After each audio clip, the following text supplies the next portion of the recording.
salaam. ñu ngi lay nuyu bu baax di la gërëm ci li ñu recevoir ak ci sa kër di la jégalu encore sa temps bi ñu jël ñu bàyyi la ñu yokk internet bu info.com. asalaamaaleykum wa rahmatulahi wa barakaatu sëñ Babacar Ndiaye maa ngi lay nuyu yow ak équipe bi nga àndal muy info réew mi di leen sargal di leen masawu coono ndax liggéey bi yombul di kontaan di leen tatagal ci li ngeen ma seet si fii ci Point E di sawar pour lépp lu ngeen ma laaj ma indi ci ay faram-fàcce sama kéem xam-xam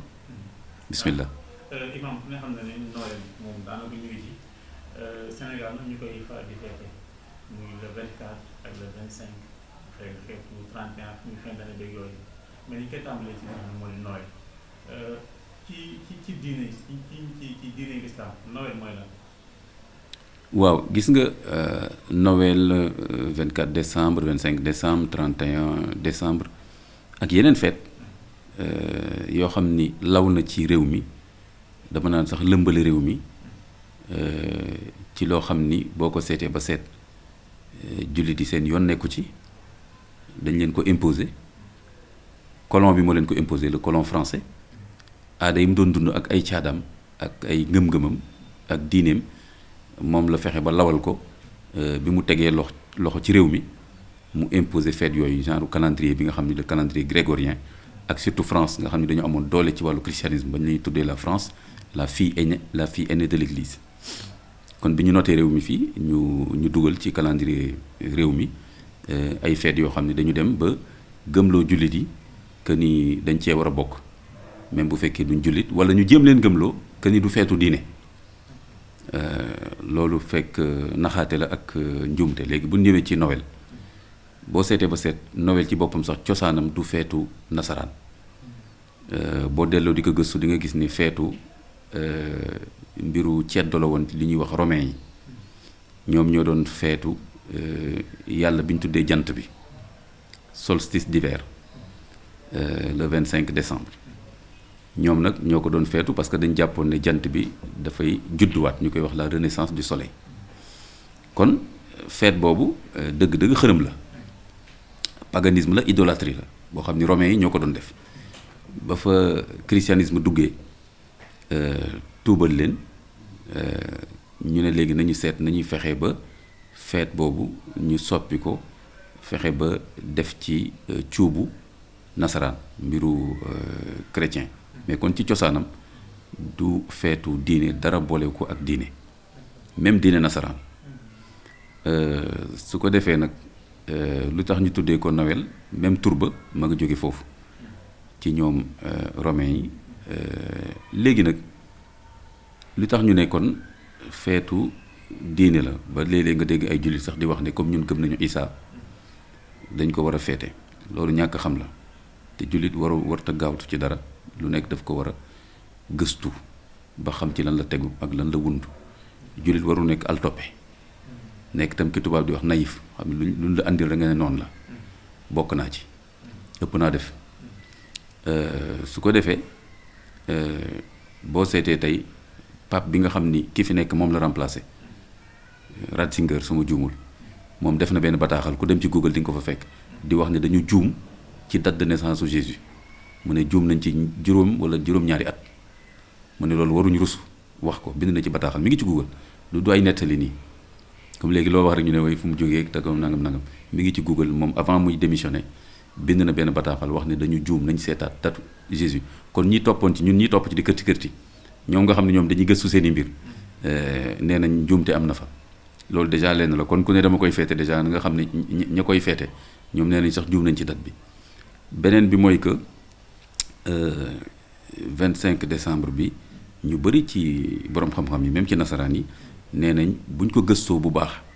mënta dëppoo ak bés bi nga xam ne ci la Jésus juddu ndax tegtal yi ci amoon saison bi xewoon ak bu ñu xoolee évangile ni mu ko nettalee xeetu meññeent yi fa amoon ak yi xewoon mënta dëppoo ak mois wu décembre loolu tam mi ngi ci gëstu yi mu leer nañ ko dem ci Google di nga ko gis waaw lu leer nañ nekkul ay benn imam mooy wax rek bëgg a xumbal affaire yi loolu kon li ma bëgg a wax foofu mooy kon mbir mi boo ko seetee ba seet sax nekkul dara loo xam ne dafa tegu dëgg-dëgg sax ci diine nasaraan waaw. ci côté bu ñu bàyyee Google ñu tegu ci alxuraan amul fenn fu mu génne naissance su ñoom moom ñu jàllale sax ci alxuraan. amul fenn donc lu jëm ci mbiru date déjà nee naa la ñoom ñi ko moom ci seen bopp xamuñu date bu wóor te loolu daanaka yeneen yëpp la dal même boo seetee même suñu yoon saa sallam xam nga gàmmu ji ñu ciy coow nii même foofu sax dëppoo amu ci waxuma la kon ñi ko jiitu te yenn saa sallam la mbiram gën a leer ci yonent yi ak jaar-jaaram moom la Ernest Renan di wax ne c'est le seul prophète sous les pleins feux de l'histoire ku dul moom kañ nga juddoog fan nga faatoog fan nga dëkkoon ak yooyu yëpp sax leerul ci nit ñi kon ci alquran gisuma fenn fu ñuy wax datu benn yonent date bu mu judd ñaareel ba alquran yittewoowul boo seetee ba seet yonent yi kañ la ñu judd ak yu mel noonu wante seen jàngale ak seen risaala ak seen message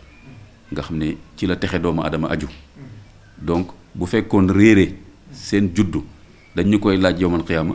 kon alquran wax ñu ko mais message bi moo am solo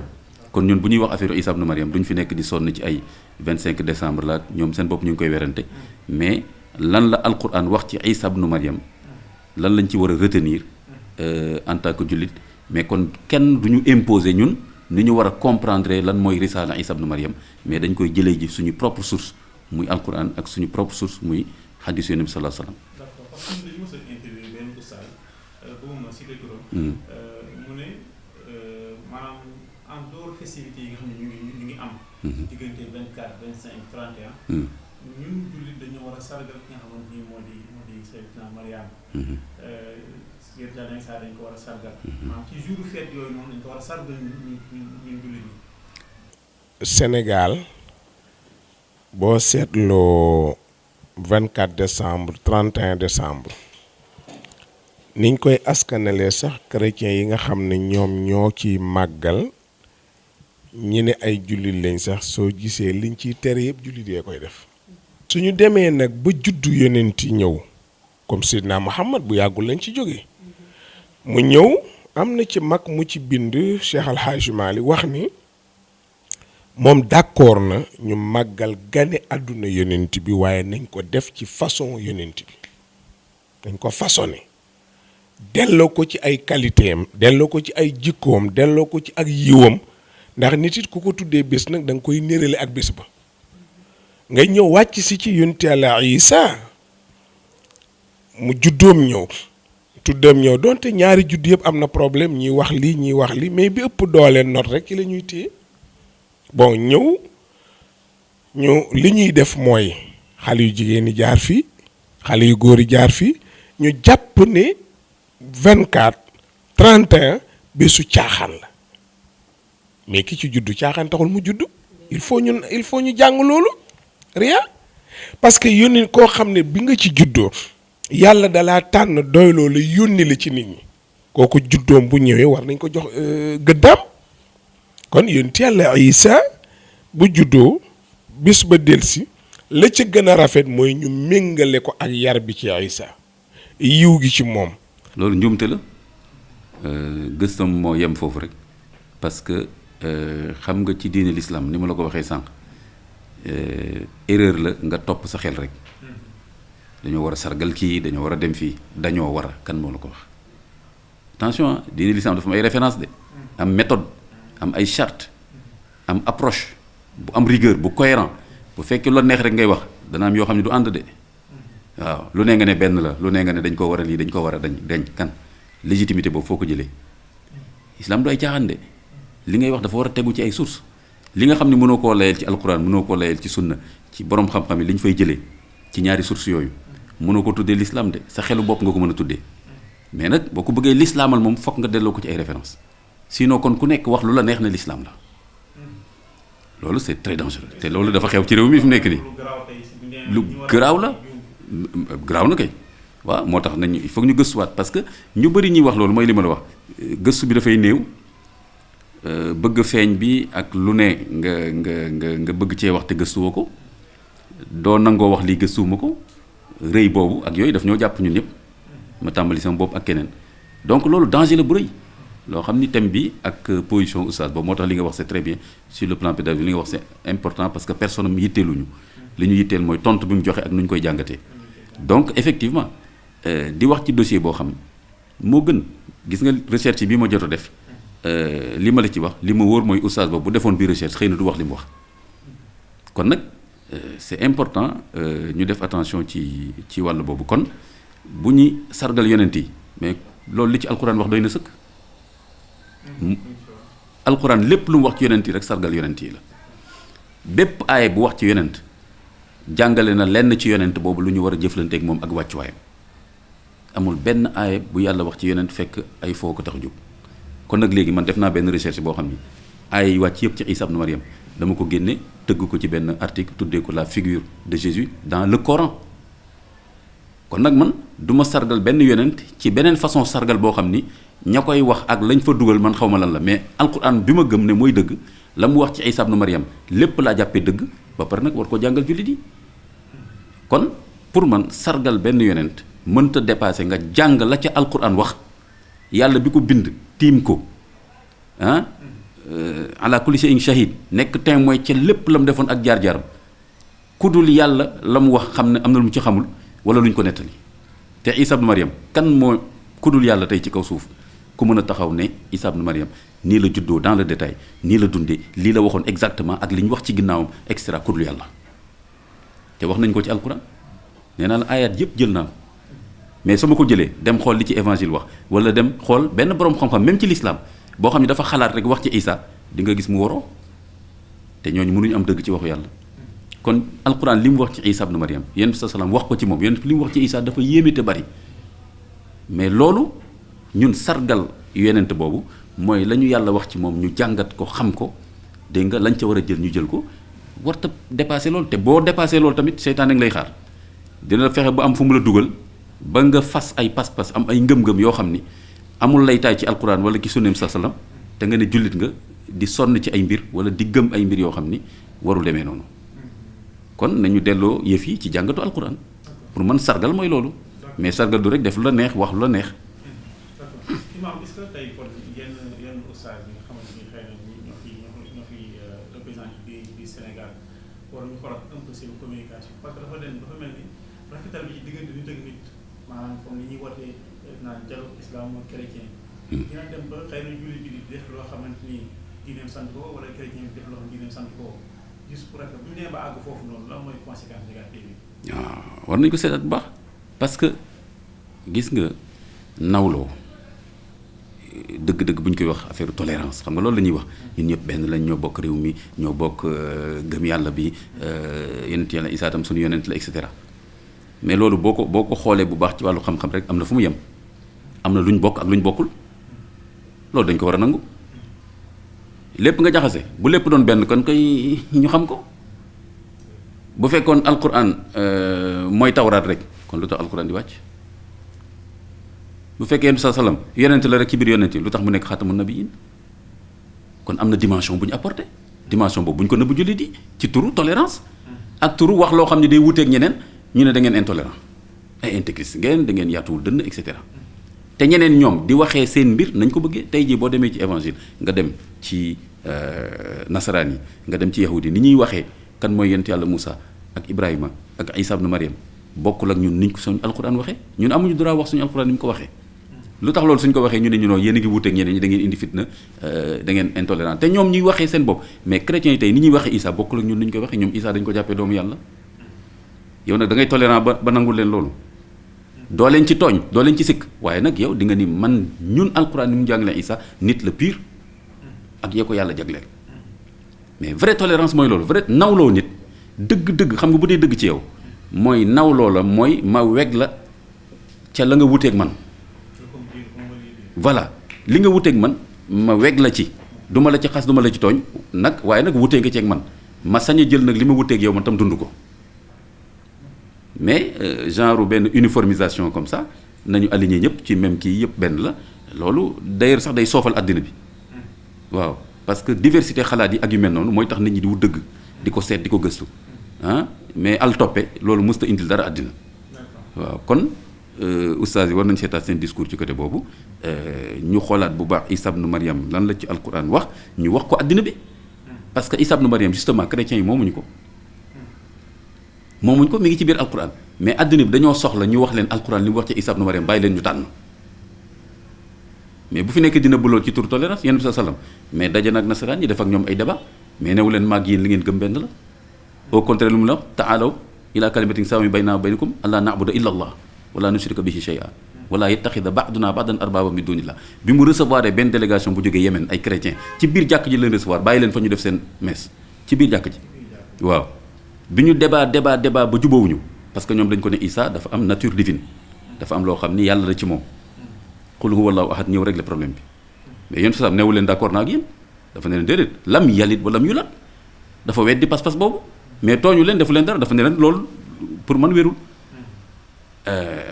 mu ne leen maa ngi leen di woo nag ci ñu gëm yàlla te xam ni benn yàlla moo am indivisible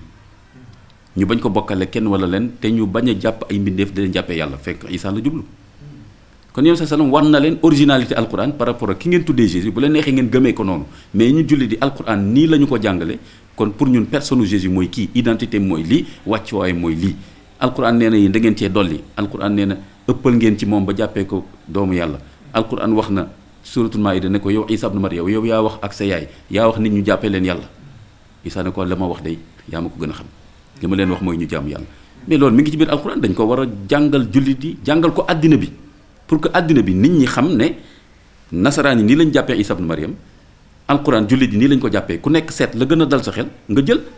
tout le monde a droit à la vérité et à toutes les versions sur les prophètes. oustaz bi nga xam ne mi ngi wax ba pare xam wax jooju di ko wóoy xëy na pour ragal coow jóg wala ragal xëy na ñi mere ko. donc bu ñu ko doon catégoriser ci maanaam ci waxu dëgg wala naafeq wala ñàkk a gëm yàlla fan lañ koy catégoriser. loolu lu jafe la mais àla kulli xaal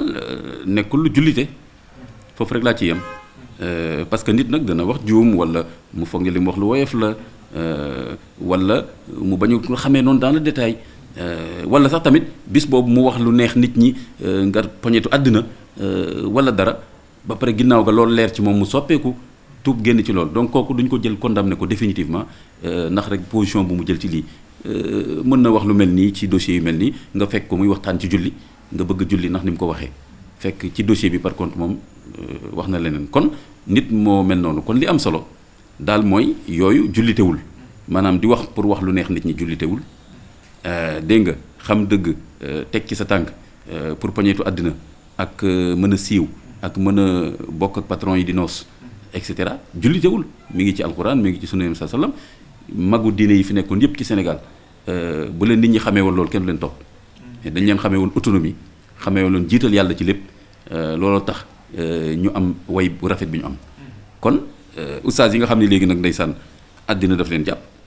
dégg nga poñetu àddina jàpp leen nañu dellu ci alxuraan ci li mu wax ci borom xam-xam dafa war a wax te yàlla tax wax te yàlla tax nag yombul parce que lii tax nga wax te yàlla taxul moo gën a bari te am doole kon nag ñoom ñoo war a seetaat seen bopp def autocritique di gëstu li ñuy wax première condition gëstu li ngay wax parce que islam looy wax te gëstu woo ko tegoo ko ci xam-xam islam nekku fa islam xam-xam rek la àndal deuxième chose mooy nga wax te yàlla tax ginnaaw bi nga gëstoo nga ne fii laa ci tollu ci gëstu troisième chose aussi humilité tawaado mooy nga nangoo corriger boo juumee fan yi am na koo xam ne dama ko woo loolu ci beneen dossier la mu am lu mu wax ci man ci benn vidéo ma woo ko téléphone ne ko lii nga wax nii est-ce que wóor na la wala da nga wax rek pour lu neex ay nit mu ne dugg na fi jaar na fi ma ne ko ragalal yàlla léegi man da nga mënoon nga ma laaj léegi nag man ni yëg nii la demee mu ne maa xamee ma ko noonu ma ne ko léegi xamee nga ko noonu kon da ngay defaat vidéo nga ne waxtaan naa ak Imam Kanté nee na ma lii ak lii comme noonu la demee kon la ma waxoon retiré naa ko wala boog nangam ma ne ko soo ragalee yàlla dëgg noonu ngay def te rafetuma njort na di nga ko def parce que woyof yombul de le courage moral ne juum naa corriger ko yombul mais kon war na jëf autocritique ñun ñi imaam yi ustaas yi boo yaakaar ni parce que yaa yore micro wala yaa ngi ci jàkka ji que yaa gën nit ñi yaa leen gën a ragal yàlla loolu neex nga wax yaa ngi ci erreur bu rëy kon nañ sellalaat yëf yi teg ko ci ixlaas te wax te yàlla tax tey nañ ko teg ci xam-xam ak humilité maanaam nangu ne xamoo lépp nangu corriger sa erreur et cetera